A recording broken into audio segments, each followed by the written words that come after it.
Hi everybody, my name is William Ng and welcome to my shop here in Anaheim, California.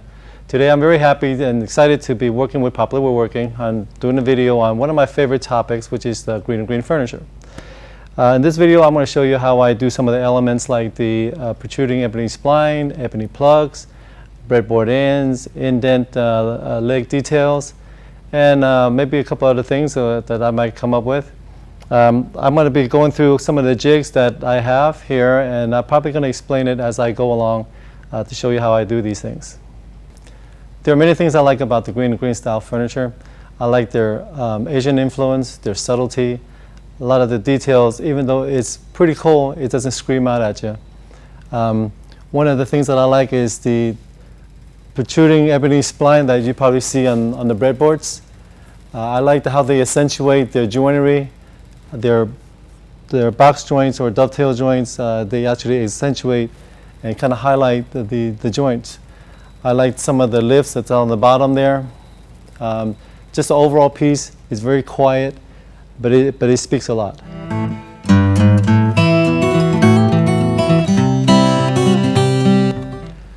So what we're going to do now is we're going to make our breadboards. This is our breadboard. It's about an 1/8 of an inch thicker than my tabletop because I want a 1/16 of an inch protruding on each side. So the first thing I want to do is I want to cut my grooves. The joint that we're going to be using is called a tongue and groove. We're going to put the groove in the breadboard, and then we're going to put the tongue on the tabletop. Now the depth of cut for the breadboard or the groove is going to be 1/2 inch deep, and then the tongue is going to be about 1/16 of an inch shorter because I don't want the tongue to be bottoming out on my mortise. So to mark out my mortise here, or the groove, I'm going to find center, and I want the groove to be approximately 5/16. It doesn't have to be exact, just approximate. So I'm just going to put my ruler here, find center, and maybe 5 30-seconds on each side. That would give me about 5/16. Now it's very important that when I'm cutting, that I would cut the top mark off first, because if for any reason, if my breadboard comes off the table, I'll be cutting the bottom side, the waist side.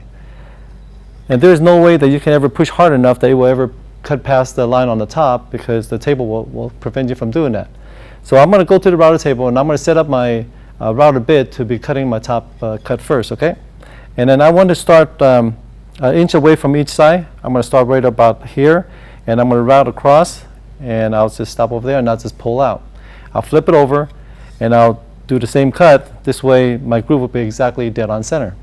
So I'm going to go to the router table and let's do this. So I got my router bit right there, right at the top line. So I'm going to cut that one first. Lock it in. I'll bring my fence across.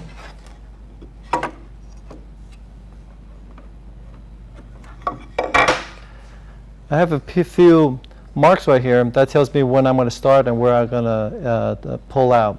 It's about 1 inch away from the router bit. It really doesn't matter if you're off by, you know, 1/4 of an inch. It really doesn't matter. Just as kind of a reference mark. So here we go.